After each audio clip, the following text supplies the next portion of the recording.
It's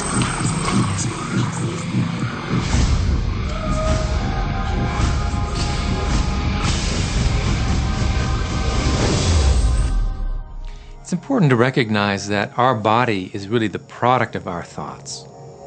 We're beginning to understand in medical science the degree to which the nature of thoughts and emotions actually determines the physical substance and structure and function of our bodies. We've known in the healing arts of a placebo effect. A placebo is something that supposedly has no impact and no effect on the body, like a sugar pill or something. You tell the patient that this is just as effective. And what happens is the placebo has the same effect, if not greater effect, than sometimes the medication is supposed to be designed for that effect. So they found out that the human mind is the biggest factor in the healing arts, more so than sometimes the medication. If somebody is in a situation where they're sick and they have an alternative to try to explore what is in their mind creating it versus using medicine, if it's an acute situation that could really bring death to them, then obviously the medicine is a wise thing to do while they explore what the mind is about. So you don't want to negate medicine. Every form of healing has a place. There is only a stream of well-being that flows, you know. It is a stream of pure positive energy. And the universe, all that we know, is abundant with only that. This is a world that is based upon well-being, and well-being dramatically abounds. And when you are allowing that stream to flow in its fullness, you feel very, very good. And when you are pinching it off a bit, you feel not so good. There is only a stream of goodness or well-being which you are allowing or not. And your magnificent emotions are telling you what the mix is, how you're doing in your allowing or your resisting of this connection. You know people who have had terminal disease. Stop and think of the word dis-ease. Hyphenate the word. That's a body that's not at ease. We've got 1,000 different diagnoses and disease out there. They're just the weak link. They're all the result of one thing, stress. And you put enough stress on the chain, you put enough stress on the system, and one of the links breaks. Our physiology creates disease to give us feedback, to let us know we have an imbalanced perspective and we're not loving and we're not grateful. So the body's signs and symptoms are not something terrible. The question that's frequently asked is when a person has manifested a disease in their body temple or some kind of discomfort in their life, through the power of right thinking, can it be turned around? And the answer is absolutely yes. On November 23rd, I was diagnosed with breast cancer. I truly believed in my heart, with my strong faith, that I was already healed. During the day, all day long, I would just say, thank you for my healing. On and on and on I went, thank you for my healing. I believed in my heart I was healed. I saw myself as if cancer was never in my body. One of the things I did to heal myself was to watch very funny movies. That's all we would do, is just laugh, laugh, laugh. We couldn't afford to put any stress in my life because we knew stress was one of the worst things you can do while you're trying to heal yourself. From the time I was diagnosed, which was November 23rd, to the time I was healed totally was approximately 3 months. And that's without radiation and chemotherapy. Well, we come with a basic program. It's called self-healing. You get a wound, it grows back together. You get a bacterial infection, the immune system comes and takes care of those bacteria and heals it up. The immune system is made to heal itself. Dis-ease cannot live in a body that's in a healthy emotional state. Your body is casting off millions of cells every second, and it's creating millions of new cells. In fact, literally, parts of our body are replaced every day. Other parts take a few months, other parts a couple of years. But within a few years, we have a brand new physical body. If you have a disease and you're focusing on it and you're talking to people about it, you're going to create more disease cells. See yourself living in a perfectly healthy body. Let the doctor look after the disease. Can you feel the difference between having painful arthritis in your hips and feeling fearful about it, or having painful arthritis in your hips and feeling hopeful about it? The difference between fearful and hopeful is the difference between recovery or not. Happier thoughts lead to essentially a happier biochemistry, a happier, healthier body. Negative thoughts, stress, has been shown to seriously degrade the body and the functioning of the brain, because it's our thoughts and emotions that are continuously reassembling, reorganizing, recreating our body. Remove physiological stress from the body, and the body does what it was designed to do. It heals itself. I've seen kidneys regenerated. I've seen cancer dissolved. I've seen eyesight improve and come back. I always say that incurable means curable from within. You can change your life and you can heal yourself.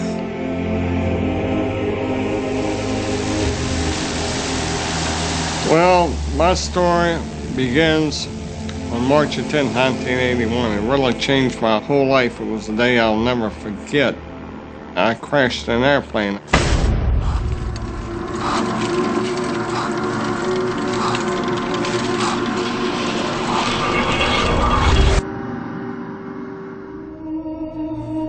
I ended up in the hospital completely paralyzed. My spinal cord was crushed. I broke the first and second cervical vertebrae. My swallowing reflex was destroyed. I couldn't eat or drink. My diaphragm was destroyed. I couldn't breathe. All I could do was blink my eyes. The doctor, of course, said all my life I'd be a vegetable. All I'd do is blink my eyes the rest of my life. That's the picture they saw of me, but it didn't matter what they thought. The main thing was what I thought.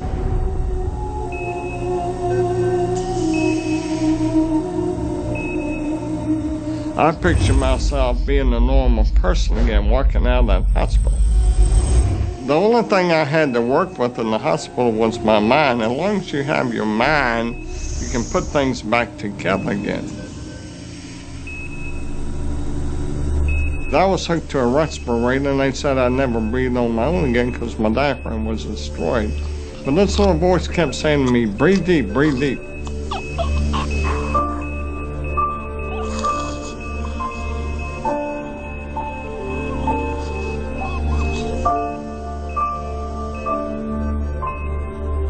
Finally, I was weaned from it.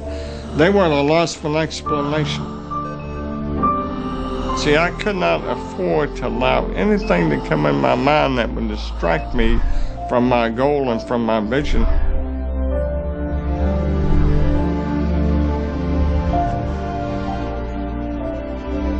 Well, I set a goal to walk out of the hospital on Christmas. That was my goal.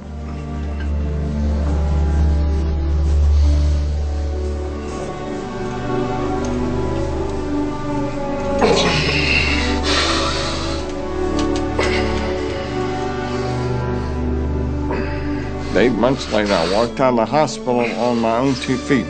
They said it couldn't be done. That's a day I will never forget. For people that are sitting out there right now watching this program that are hurting, if I wanted to sum up my life and sum up for people what they can do in life, I would sum it up this way in 6 words. Man becomes what he thinks about. All that we are is the result of what we have thought. Okay, what can you do right now to begin to turn your life around? I'll tell you 2 or 3 things. Start making a list of things to be grateful for. Start with that, because this shifts your energy. It starts to shift your thinking.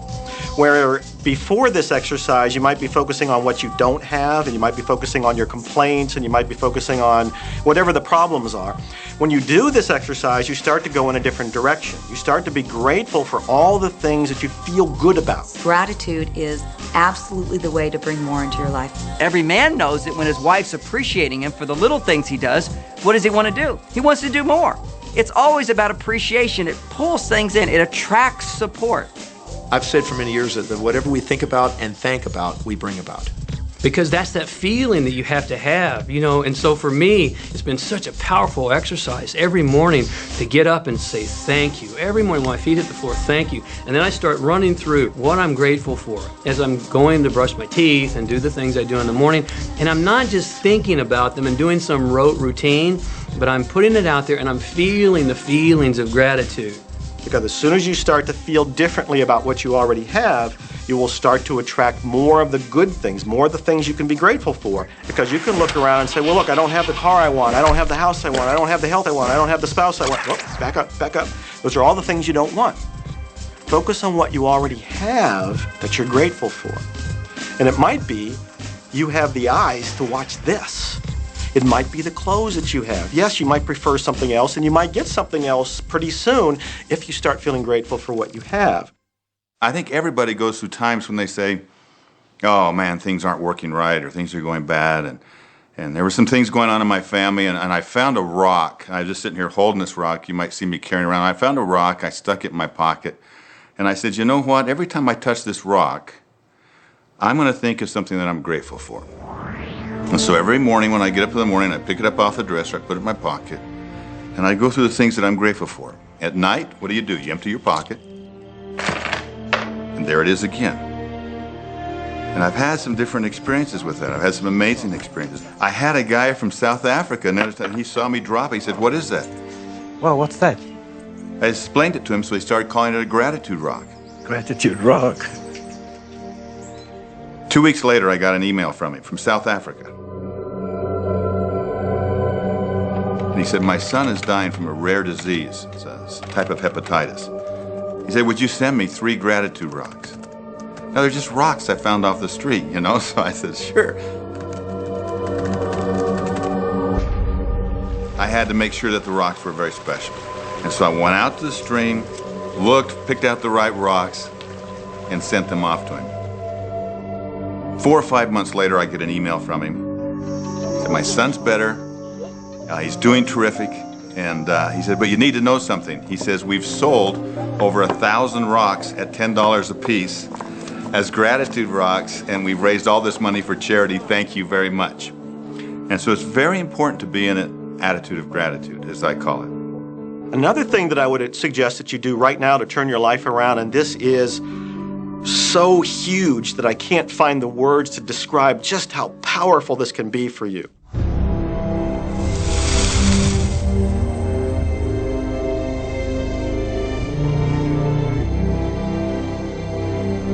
I took the visualization process from the Apollo program and instituted it during the 1980s and 90s into the Olympic program. And it was called Visual Motor Rehearsal. When you visualize, then you materialize. And the interesting thing about the mind is we took Olympic athletes and then hooked them up to sophisticated biofeedback equipment and had them run their event only in their mind. Incredibly, the same muscles fired in the same sequence when they were running the race in their mind as when they were running it on the track. How could this be? Because the mind can't distinguish whether you're really doing it or whether it's just a practice.